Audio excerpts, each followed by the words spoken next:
Hi, I am Vishu Burman. आप मेरे साथ देख रहे हैं यूपीएससी इकोनॉमी सिंप्लीफाइड सीरीज़ का लेक्चर नंबर 23।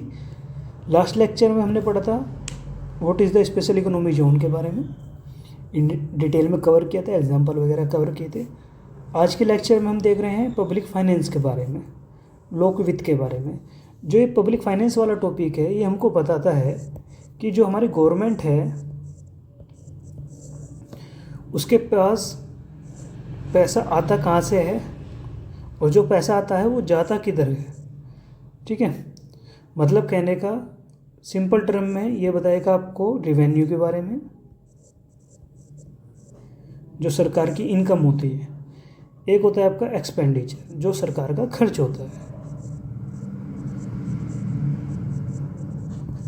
ठीक है, आपको इनके बारे में इस टॉपिक में पता चलेगा। ठीक है, स्टार्ट करते हैं, एक सिंपल डेफिनेशन से लेते हैं, है ना। देखो, बेसिक कीवर्ड्स तो इसकी डेफिनेशन में यही है पब्लिक फाइनेंस में, कि गवर्नमेंट के पास पैसा आता कहाँ से और जाता किधर को है। रिवेन्यू एक्सपेंडिचर पर ही पूरा टॉपिक लाई करेगा। ठीक है, यदि मैं एक शॉर्ट टर्म में डेफिनेशन बताऊं तो आप नोट डाउन कर लेना सभी के सभी बच्चे। Public finance deal with the income and expenditure of the public authorities and with the adjustment of one to the other। ठीक, सिंपल सी बात है। अब मैं इनको और सिंपल वर्ड्स में आपको बता रहा हूँ। ये तो इंग्लिश में मैंने एक डेफिनेशन बता दी है, एक सिंपल वर्ड में बता रहा हूँ। जो आपका पब्लिक फाइनेंस है, पब्लिक जो फाइनेंस है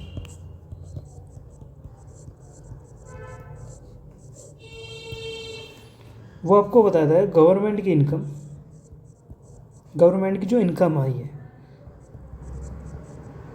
जिनको हम रिवेन्यू बोलते हैं। ठीक है, plus expenditure plus debit management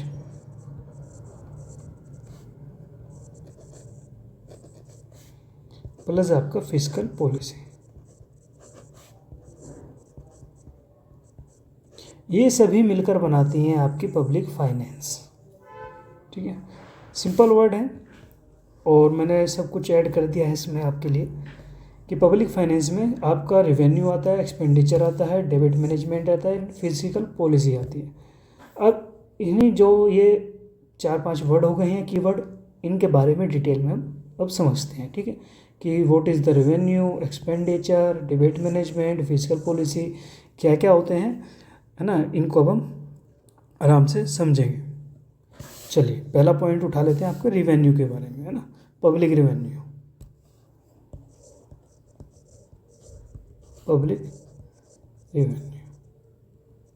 ठीक है, आइए, क्या होता है। देखो, पब्लिक रेवेन्यू मतलब कहने का है कि सरकार की इनकम के रिसोर्सेज। ठीक है, पब्लिक रेवेन्यू में वे सभी आते हैं जो सरकार, जो गवर्नमेंट है हमारी, उन सभी के गवर्नमेंट के इनकम का जो जो रिसोर्सेज हैं वो सब इसमें आते हैं। ठीक है, वो सब पब्लिक रेवेन्यू में ऐड होते हैं। ये 2 टाइप्स के होते हैं। गवर्नमेंट इनकम रिसोर्सेज 2 टाइप के होते हैं, आप देखते होंगे। एक तो टैक्स, एक होता है आपका नॉन टैक्स। ठीक है, टैक्स में आप देखते होंगे आपके जो फादर साहब हैं जो बिज़नेस रन कर रहे हैं या जो गवर्नमेंट एम्प्लॉय हैं, वे गवर्नमेंट को टैक्स देते हैं, जैसे इनकम टैक्स। ठीक है, अब मान लो हम कुछ सामान खरीदने जा रहे हैं। आजकल बड़ा ही एक जो गवर्नमेंट आई थी जब हमारी बीजेपी की, मतलब गवर्नमेंट जो बीजेपी की आई थी, उन्होंने जीएसटी लगाई थी। ठीक है, तो एक टैक्स होता है आपका जीएसटी। ठीक, good and service tax, plus आपका एक्साइज टैक्स हो गया। ठीक है, कस्टम टैक्स हो गया। इन सब के बारे में, एक्साइज टैक्स, कस्टम टैक्स के बारे में डिटेल में बताऊंगा जब आने वाले लेक्चर में हम टैक्सेशन की बात करेंगे। ठीक है, चलिए, एक्साइज टैक्स हो गया, कस्टम टैक्स हो गया। ठीक है, कॉरपोरेट टैक्स हो गया, कॉरपोरेट टैक्स। तो ये सारी इनकम कैसी है गवर्नमेंट की, या ये सब रेवेन्यू के किस पार्ट में आ रहे हैं, ये टैक्स के पार्ट में आ रहे हैं। ठीक है, एक होता है आपका नॉन टैक्स। नॉन टैक्स कैसे, मतलब जब भी आपने देखा होगा आप कोई फॉर्म फिल करते हैं, आपसे जो चार्ज लिए जाते हैं, चाहे उसमें गवर्नमेंट एम्प्लॉय का फॉर्म आप फिल कर रहे हो, चाहे आप अपना इंश्योरेंस करवा रहे हो गवर्नमेंट कंपनी से, तो आपका जो जो चार्ज लिया जा रहा है ना, वो नॉन टैक्स में शामिल होते हैं। जैसे आपकी फ़ीस हो गई, आपका फ़ाइन हो गया, आपका चालान, जैसे आपका व्हीकल फ़ाइन हो गया या किसी चीज़ के फ़ाइन्स हो गए ना, तो सब गवर्नमेंट्स के नॉन टैक्स में शामिल होते हैं। आपका इंटरेस्ट हो गया, ब्याज हो गया, गवर्नमेंट ने मान लो किसी को पैसा दे रखा है, ठीक है, और वहाँ से वो पैसा आ रहा है। सपोज दैट गवर्नमेंट ने मालदीव्स को 2 करोड़ रुपए 2% के ब्याज पे दी, और जो 2% का जो इंटरेस्ट बन रहा होगा पर मंथ के अकॉर्डिंग जो वो आ रहा है, वो कैसा वो नॉन टैक्स में शामिल होते हैं। किस में शामिल होते हैं? Non tax. सिंपल बात है, जो इंटरेस्ट है, जो ब्याज है, वो नॉन टैक्स के कैटेगरी में शामिल होते हैं। ठीक है, PSUs के प्रॉफिट, PSUs जैसे कोल इंडिया हो गया, BEL हो गया, है ना, भारतीय इलेक्ट्रॉनिक लिमिटेड हो गया, है ना, ONGC हो गया, तो ये जितने भी PSUs हैं, इनका जो भी प्रॉफिट है वो किस में शामिल होता है? वो शामिल होता है आपके नॉन टैक्स में। ठीक है, इस बात का ध्यान रखना।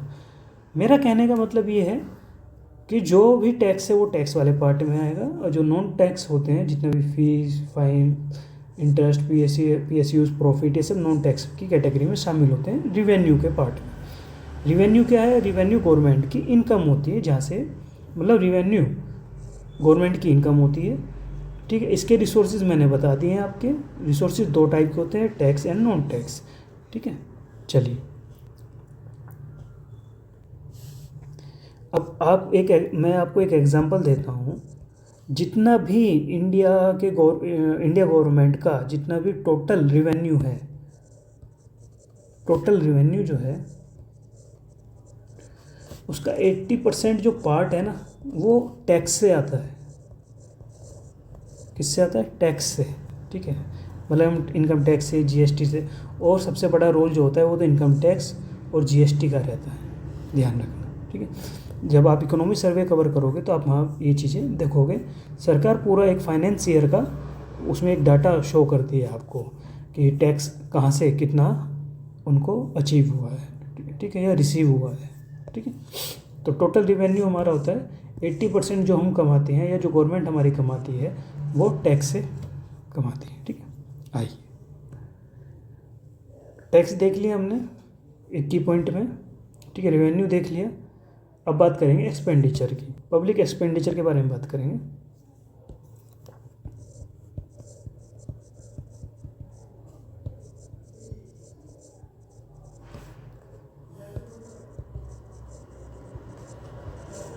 ठीक है, आइए पब्लिक एक्सपेंडिचर क्या बता रहा है? पब्लिक एक्सपेंडिचर हमको ये दिखाता है कि जो हमारी गवर्नमेंट है वो कहाँ पर वो कहाँ कहाँ पैसा खर्च कर रही है, ठीक है, या कहाँ कहाँ खर्च करती है। ठीक है, वो आता है पब्लिक एक्सपेंडिचर में। ठीक है, अब आप देखोगे जो हमारी डेवलपमेंटल एक्सपेंडिचर मतलब खर्च करना, और ये दिखाता है कि गवर्नमेंट कहाँ पैसा खर्च कर रही है। जैसे एक टर्म होती है डेवलपमेंटल एक्सपेंडिचर। डेवलपमेंटल एक्सपेंडिचर में आते हैं आपके जैसे हमारा एजुकेशन, एक आपका हेल्थ, ठीक है, आपकी इंफ्रास्ट्रक्चर, आपका रोड, आपका एम्प्लॉयमेंट स्कीम्स। ठीक है, तो मतलब कहने का मतलब ये है कि जो डेवलपमेंटल एक्सपेंडिचर है उसमें वे आते हैं जो एक बेसिक ह्यूमन की नीड होती है, मतलब या ह्यूमन कैपिटल को बनाने में जो नीड होती है। जैसे हमारी एक अच्छी एजुकेशन चाहिए हमको हेल्थ चाहिए, हमको रोड चाहिए अच्छा व्यापार करने के लिए, है ना, जिससे हमारी जो सर्विसेज हैं वे सही टाइम पर पहुंच सके।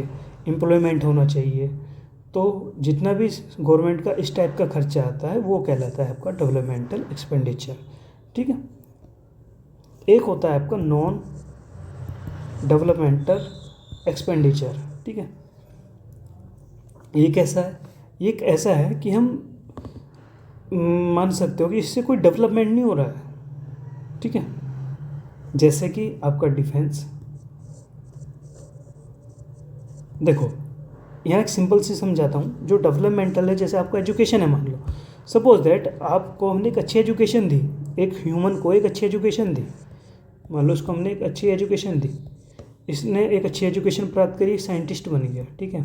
जब साइंटिस्ट बन गया, ये एक नया आविष्कार करेगा किसी मिसाइल का या किसी भी चीज़ का, तो इसके द्वारा डेवलप हुआ। हमने इनको एजुकेशन दी, इन्होंने पढ़ाई अच्छे से करी, इन्होंने एक मिसाइल डेवलप करी, तो क्या हुआ? डेवलपमेंट हुआ ना। मैंने कहा ना डेवलप करी, तो सीधी सी बात है, डेवलप हुआ है कोई चीज़, डेवलपमेंट हुई। ठीक है। अब मान लो नॉन डेवलपमेंट में जैसे डिफेंस है। ठीक है। डिफेंस है, डिफेंस डेवलपमेंट नहीं करेगी भाई। ये मिसाइल आई थी, मान लो ये मिसाइल मैं डिफेंस में भेज देता हूँ, तो इससे ज़्यादा आगे क्या होगा? कुछ भी नहीं होगा। कोई डेवलपमेंट तो नहीं हो रहा ना। डेवलपमेंट तो ये आदमी कर चुका है।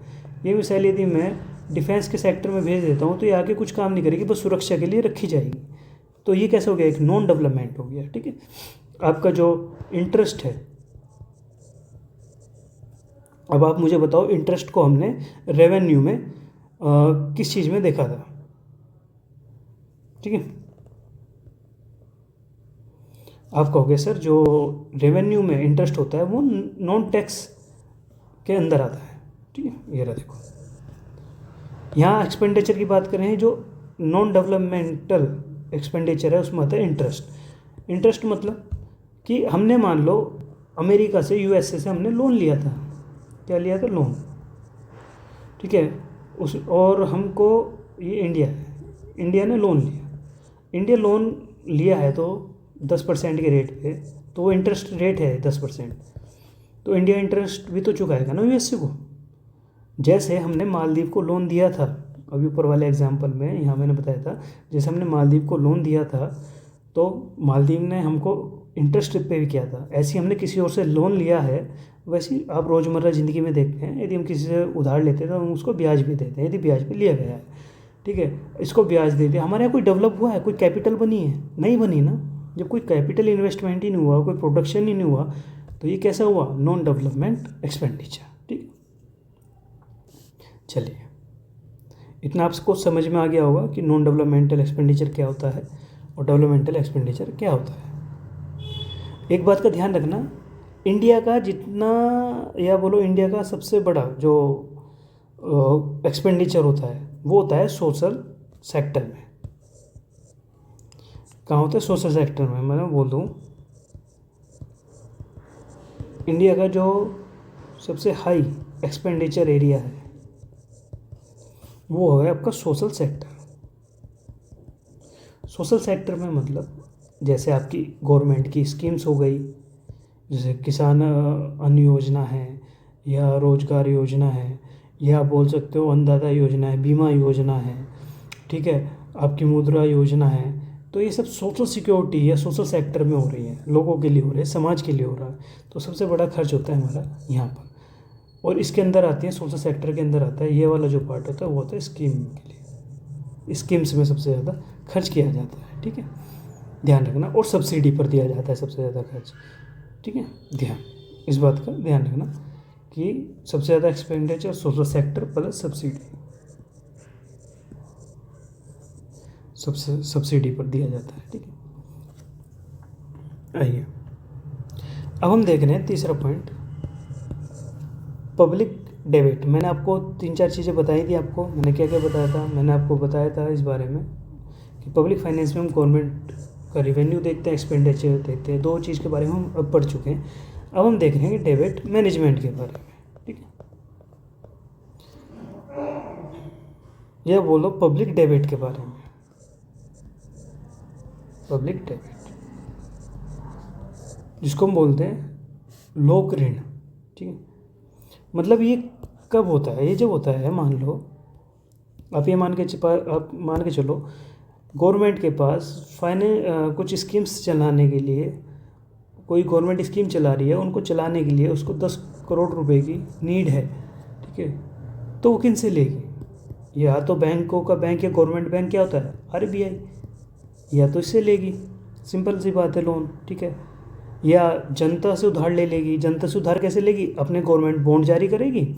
देखो गवर्नमेंट कभी भी जब जनता से उधार लेती है ना, देखो ये तो आरबीआई से उधार लेगी 10 करोड़, या तो आरबीआई से लेगी या लेगी लोगों से, ठीक है, किसी पब्लिक से।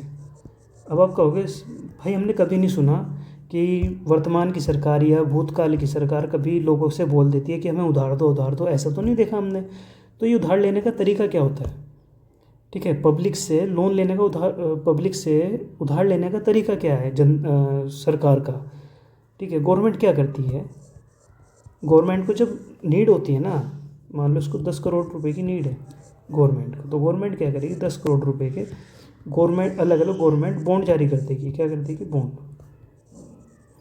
एक रेट पर बॉन्ड जारी कर देगी, ठीक। गवर्नमेंट बॉन्ड जारी होंगे, पब्लिक इनको लेगी, पब्लिक इनको खरीदेगी।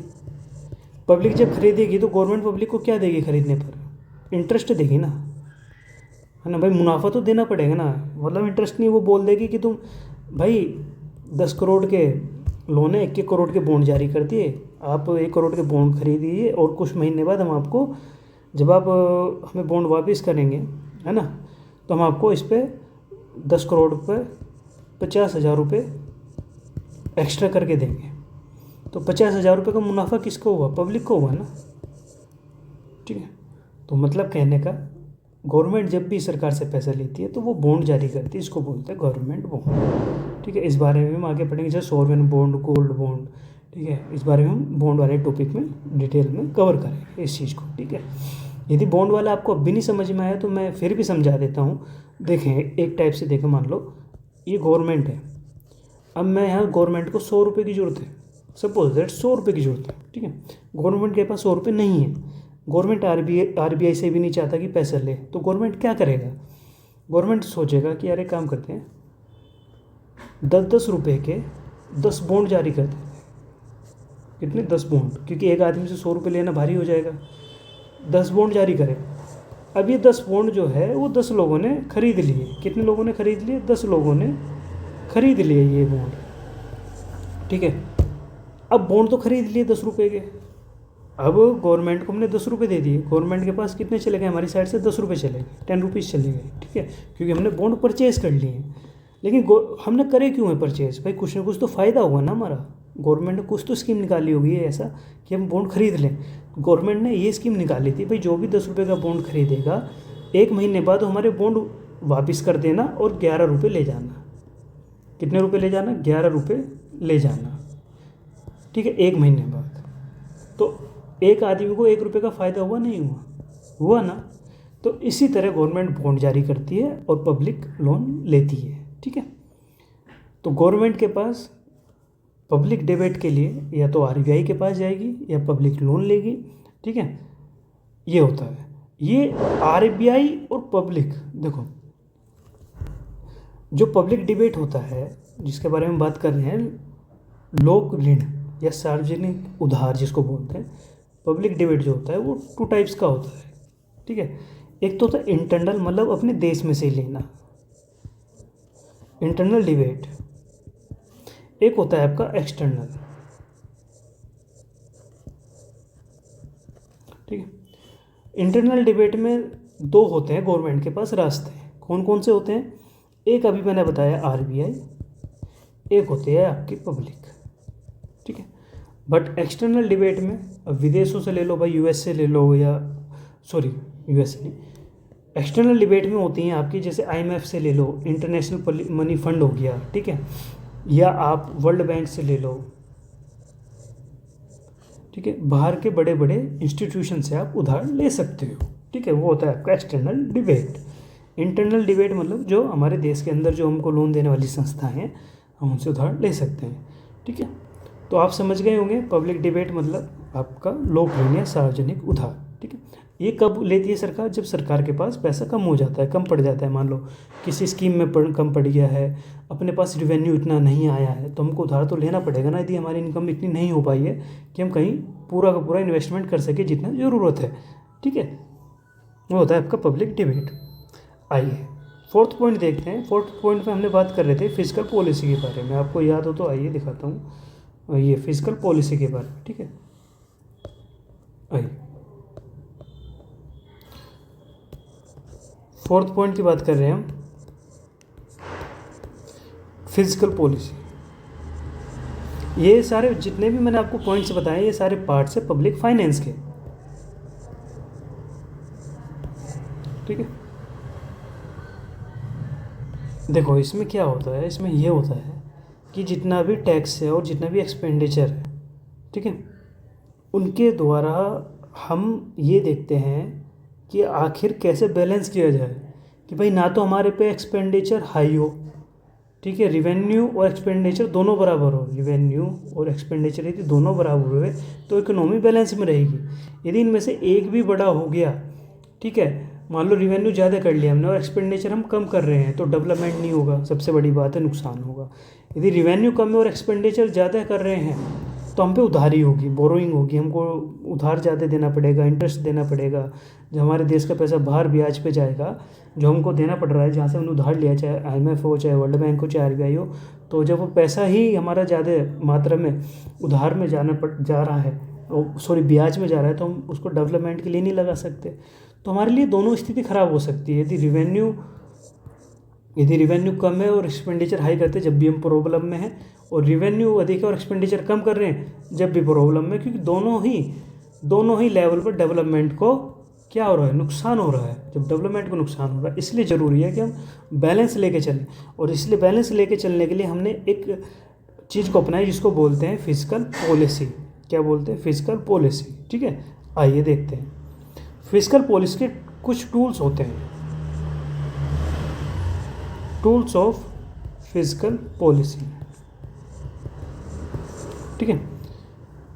टूल्स जैसे टैक्सेशन होता है, मैं आने वाला नेक्स्ट टॉपिक में भी इस पर ही होगा, टैक्सेशन में हम उससे बात करेंगे। टैक्सेशन होता है, ठीक है। आपका पब्लिक अभी टैक्सेशन मैंने बताया, टैक्स इनकम वगैरह। भाई फिजिकल पॉलिसी किस पर बेस होगी? टैक्सेशन, भाई कितना टैक्स आया है हमारी साइड में, ठीक है, नॉन टैक्स कितनी इनकम हुई है, टैक्स कितना हुआ है, पब्लिक एक्सपेंडिचर कितना हुआ है, ठीक है। फिर हम देखेंगे पब्लिक बोरोइंग कितनी है, उधारी कितनी है जनता की, जनता से ली गई है, ठीक है। हमारा डेफिसिट फाइनेंसिंग तो नहीं हो रही है, मतलब हम घाटे में तो नहीं जा रहे हैं। तो ये टूल्स होते हैं, ये सब मिलकर मेज़र करते हैं, ये सब मिलकर बनाते हैं आपकी फिजिकल पॉलिसी, और फिर उसके बेस पर हम अपना इकोनॉमी सिस्टम किसी भी कंट्री का चलाते हैं, ठीक है। अब मैं आपको बता रहा हूँ इम्पोर्टेंस ऑफ पब्लिक फाइनेंस का, ठीक है। अभी जितना भी हमने पब्लिक फाइनेंस के बारे में पढ़ा है, आखिर हमको इसकी जरूरत क्यों पड़ी पब्लिक फाइनेंस की, इसका इम्पोर्टेंस क्या है, जितना भी अब तक हमने सारा कुछ कवर किया है, तो उसकी इम्पोर्टेंस के बारे में हम बात करते हैं। आइए इम्पोर्टेंस ऑफ पब्लिक फाइनेंस, ठीक। देखो पहली बात है कि आप एक बात मान के चलो, आप एक दुकानदार हो, आप एक शॉपकीपर हो, आपके पास लोग आते हैं बहुत सारे, कुछ ऐसे आते हैं जो कैश दे जाते हैं, कुछ ऐसे आते हैं जो उधार रखते हैं।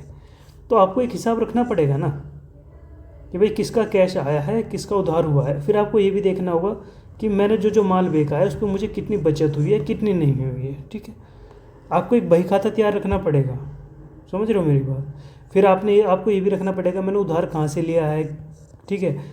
इनकम आ रही है तो किस पर ज़्यादा आ रही है, कौन दे रहा है, किसने उधारी ली है, मतलब बहुत कुछ आपको रखना पड़ेगा। जैसे एक फिजिकल फाइनेंस के बारे में बात कर रहे हैं, पब्लिक फाइनेंस के बारे में, है ना।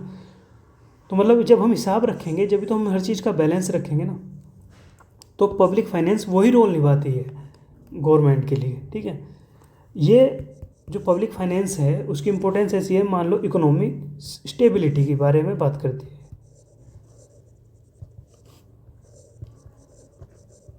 इकोनॉमिक स्टेबिलिटी, ठीक है, मतलब ये आपको डिमांड एंड सप्लाई, मैंने आपको पहले ही लेक्चर नंबर 8 के आसपास मैंने जब बनाया था तो उसमें आपको इन डिटेल में डिमांड एंड सप्लाई का रूल समझाया था। अब यदि आपने वो चीज़ लेक्चर देखी है तो आप समझ जाओगे। दोबारा समझाने का कोई फ़ायदा है नहीं, टाइम वेस्ट होता है। फिर भी बोल रहा हूँ, यदि आपको नहीं समझ में आ रहा है डिमांड सप्लाई तो एक बार जाके लेक्चर नंबर 8 या 9 के आसपास देखकर आपको डिमांड सप्लाई रूल समझ में आने लगेगा। ठीक है, चलिए। इकोनॉमिक स्टेबिलिटी होती है क्योंकि डिमांड एंड सप्लाई के रूल, जो डिमांड सप्लाई है उसको क्या करती है, बैलेंस करने में हेल्प करती है, बैलेंस करने में हेल्प करता है। ठीक है, और जब डिमांड सप्लाई बैलेंस होगा तो क्या होगा, इन्फ्लेशन भी हमारा क्या होगा, कंट्रोल होगा, इन्फ्लेशन भी कंट्रोल होगा। ठीक है, इन्फ्लेशन वाला टॉपिक भी मैं कवर कर चुका हूँ, जाके देखिए आप प्रीवियस वीडियो में। ठीक है, आइए, पहला हमने देखा इम्पोर्टेंस ऑफ पब्लिक फाइनेंस में कि ये इकोनॉमी को स्टेबिलिटी लाती है। दूसरा, ये इकोनॉमिक ग्रोथ करता है, को बढ़ावा देता है, इससे इकोनॉमिक ग्रोथ मिलती है क्योंकि हमको पता होता है कि भाई किस सेक्टर में हमको इन्वेस्टमेंट करके कितना हमको प्रोडक्शन मिलेगा। ठीक है, लाइक जैसे मैं इंफ्रास्ट्रक्चर में यदि मैं इन्वेस्टमेंट करूँगा, यदि इंफ्रास्ट्रक्चर हमारा इन्वेस्टमेंट हाई होगा तो हमारे यहाँ कंपनियाँ, बाहर की कंपनियाँ भी आएंगी, उनका भी इन्वेस्टमेंट ज़्यादा होगा। ठीक है, हमारा सर्विस सेक्टर इम्प्रूव होगा। ठीक है, सप्लाई चेन जो है वो काफ़ी इम्प्रूव होगी। हर चीज़ इंफ्रास्ट्रक्चर यदि सही होगा हमारा तो हमारा सब कुछ सही होगा, तो इकोनॉमिक ग्रोथ भी हमारी हाई होगी। तो ये बताता है आपको, इकोनॉमिक ग्रोथ के अंदर आता है। ठीक है, ये चीज़ें जो है। ठीक है, दूसरी बात है, मतलब इकोनॉमिक ग्रोथ का एक एग्जांपल लेके मैंने आपको बताया, इंफ्रास्ट्रक्चर यदि सही हुआ तो क्या क्या होगा। ठीक है, दूसरी बात है, सिंपल सी बात है, यदि आपका इकोनॉमिक ग्रोथ हुआ तो ये आपका प्रोडक्टिविटी सेक्टर जो भी है, जहाँ से हमें उत्पादन मिल रहा है, प्रोडक्टिव हो रहा है, तो ये प्रोडक्टिव जो भी हमारा है, मतलब ये जैसे इंफ्रास्ट्रक्चर का में यदि हम इन्वेस्टमेंट करें तो हमारा ग्रोथ होना पक्का है। तो यही क्या कहलाया, इंफ्रास्ट्रक्चर में यदि हम इन्वेस्टमेंट हाई करें तो ये आपका कहलाया प्रोडक्टिव सेक्टर में, क्योंकि इंफ्रास्ट्रक्चर क्या है, हमारा प्रोडक्टिव सेक्टर ही तो है। समझ रहे हो, अच्छा स्कूल होगा, अच्छा अस्पताल होगा, अच्छी एजुकेशन होगी। ठीक है, अच्छी रोडें होंगी, अच्छे कनेक्ट होगा एक सिटी का दूसरे सिटी से, कम समय में जल्दी से ज़्यादा सर्विस दे पाएंगे। तो ये सब क्या है, ये हमारा हो गया प्रोडक्टिव सेक्टर में इन्वेस्टमेंट जो है को बढ़ाना, ये होता है आपका इकोनॉमिक ग्रोथ कहलाता है। ठीक है, एम्प्लॉयमेंट जनरेशन होगा, भाई सीधी सी बात है, फिजिकल पब्लिक फाइनेंस हेल्प करता है एम्प्लॉयमेंट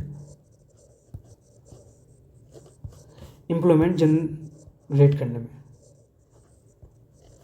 ठीक है भाई, गवर्नमेंट के प्रोजेक्ट्स आएंगे, जैसे मान लो डैम्स हो गए, ठीक है, या आपका प्राइवेट ट्रेन हो गई, जेट्स हो गए, बहुत सारी चीज़ें हैं, अच्छी अच्छी कंपनियां आएंगी, एफडी आएंगी, इन्वेस्टमेंट होगा, बहुत कुछ होगा।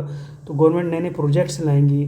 जब गवर्नमेंट प्रोजेक्ट्स लाएंगी तो सीधी सी बात है, उनको प्रोजेक्ट को अप्लाई करने के लिए एम्प्लॉयमेंट की तो ज़रूरत पड़ेगी, लेबर की ज़रूरत पड़ेगी। ठीक है, तो वो अब जब गवर्नमेंट के प्रोजेक्ट्स आएंगे तो क्या होगा, वो जॉब्स इंक्रीज होगी, जॉब्स का क्रिएशन होगा। ठीक है, तो ये सब पार्ट्स होते हैं आपके पब्लिक फाइनेंस के। ठीक है,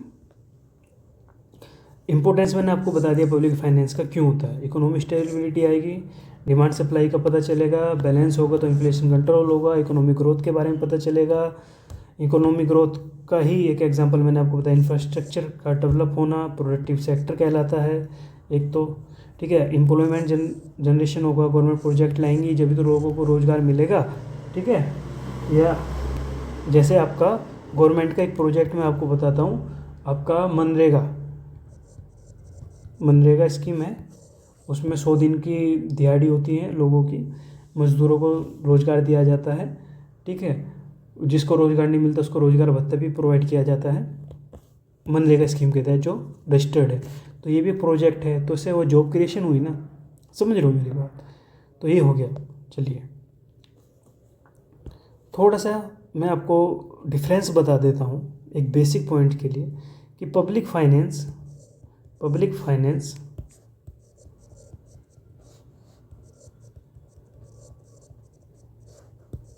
वर्सेस प्राइवेट फाइनेंस, दोनों में डिफरेंस क्या है? देखो, पब्लिक फाइनेंस का मोटिव क्या होगा, खुद ही सोचो। क्या पब्लिक फाइनेंस का मतलब ही है कि लोगों का फ़ायदा देना, लोगों का कल्याण करना, सोशल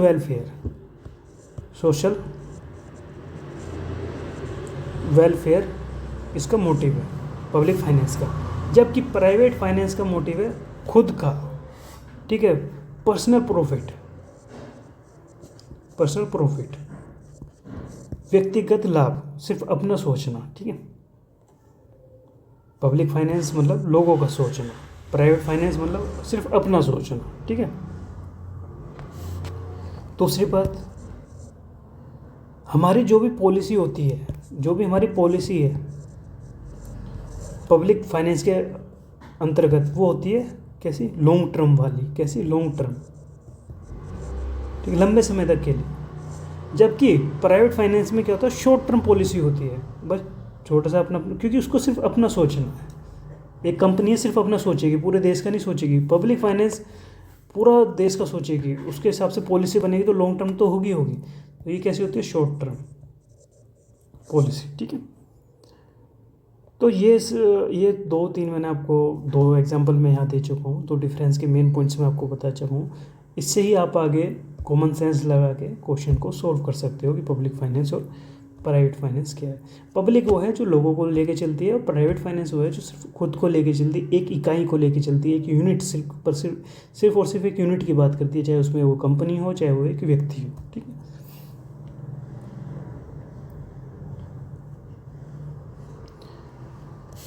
एक टर्म देख लेते हैं यहाँ पे चलते टाइम, ये लास्ट चल रहा है लेक्चर का, ठीक है। एक टर्म देख लेते हैं, फिस्कल डेफिसिट। फिस्कल डेफिसिट होता क्या है? देखो, सिंपल सी बात है, फिस्कल मतलब आपका जितना भी फाइनेंस है उसका डेफिसिट, उसका घाटा, ठीक है। ये निकलता कैसे है? ये सिंपल है, आपका टोटल एक्सपेंडिचर में से माइनस करेंगे टोटल इनकम। मान लो आपका खर्चा है 10 रुपये, इनकम है आपकी 5 रुपये, तो आप बताओ घाटे में रहोगे, फ़ायदे में रहोगे?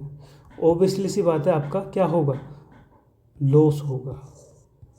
क्या होगा? आपका लॉस होगा। यदि आपका टोटल एक्सपेंडिचर है 20 रुपये, इनकम आपकी 50 रुपये, तो आपका क्या होगा, प्रॉफिट होगा। मतलब आपके पास सेविंग होगी ना, सिंपल सी बात है, तो आप फ़ायदे में रहोगे, ठीक है।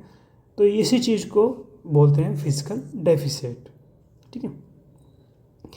अब बात करते हैं रेवेन्यू डेफिसिट के बारे में। फिस्कल डेफिसिट हो गया, इसमें एक्सपेंडिचर को घटाया जाता है इनकम में से। अब बात कर रहे हैं रेवेन्यू डेफिसिट। रेवेन्यू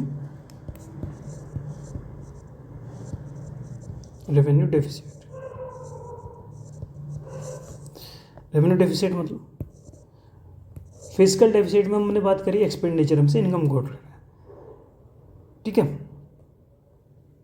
अभी यहाँ रेवेन्यू डेफिसिट में होता है कि हमारा रेवेन्यू एक्सपेंडिचर कितना है माइनस रेवेन्यू इनकम कितनी है, ठीक है।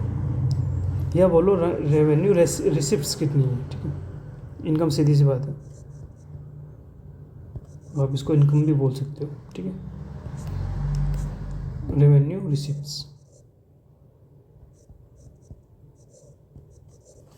रेवेन्यू एक्सपेंडिचर मतलब रेवेन्यू रिसिप्ट्स को घटाएंगे, वो आपका कहलाता है रेवेन्यू डेफिसिट, ठीक है।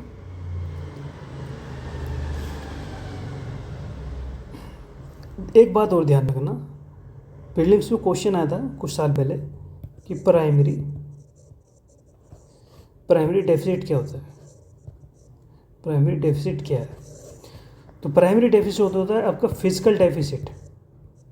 फिजिकल डेफिसिट मैंने आपको भी बताया है ऊपर, total expenditure minus total income, ठीक है। ये हो गया फिजिकल डेफिसिट। इसमें से घटाया जाता है आपका इंटरेस्ट पेमेंट, आप जो ब्याज देते हैं ना, इसमें से ब्याज को घटाया जाता है जो आप दोगे, इंटरेस्ट पेमेंट्स। जब इसको हम घटा देंगे तो टोटल आपका निकलेगा आ जाएगा प्राइमरी डेफिसिट। एग्जाम्पल लेके चल रहे हैं, आपका हो तो मान लो इंडिया का कुल इनकम, ये इंडिया है, इसकी टोटल इनकम है कितनी, 40 लाख करोड़, ठीक है। सॉरी, टोटल एक्सपेंडिचर मान लिया, टोटल इनकम आया 30 करोड़, 30 लाख करोड़, ठीक है। तो हमारा फिजिकल डेफिसिट कितना होगा बताओ कोई, सिंपल सी बात है 10 लाख करोड़ होगा, नहीं होगा भाई, 40 में 30 गए 10, ठीक है। तो ये होता है आपका फिजिकल डेफिसिट, ठीक है। अब मैं यहाँ पे आपको कुछ बताने जा रहा हूँ, ठीक है, उसका बात ध्यान रखना। जो हमारा कंक्लूजन निकला है इस पूरे टॉपिक से वो ये निकला है कि पब्लिक फाइनेंस किसी भी देश की या किसी भी कंट्री की इकोनॉमी की जो हेल्थ है, ठीक है, उसका एक आईना है। जो पब्लिक फाइनेंस को हम यदि खोल के देखेंगे, किसी के देश के किसी भी कंट्री का यदि हम पब्लिक फाइनेंस खोल के देखेंगे तो उससे हमें दिखने लगेगा कि इस देश की स्थिति कैसी है, ये घाटे में जा रहा है या प्रॉफिट में है या लॉस में है, ठीक है, फ़ायदे में या घाटे में, ठीक है। तो कहने का मतलब ये है, कंक्लूजन सीधा सा बात है कि पब्लिक फाइनेंस किसी भी कंट्री का एक इकोनॉमी हेल्थ का मिरर होता है, जो आपको दिखा देगा कि भाई उसकी हेल्थ कैसी है, ठीक है। यदि वहाँ के फाइनेंस मैनेजमेंट बैलेंस हैं तो इकोनॉमी मान के चलो कि स्टेबल है, एम्प्लॉयमेंट वाली है और इंक्लूसिव ग्रोथ हो रही है। यदि पब्लिक फाइनेंस मैनेजमेंट यदि फाइनेंस मैनेजमेंट डिसबैलेंस है तो वहाँ सब कुछ खतरे में है, ठीक है। और आज के लिए हम इस लेक्चर को इतने रखते हैं।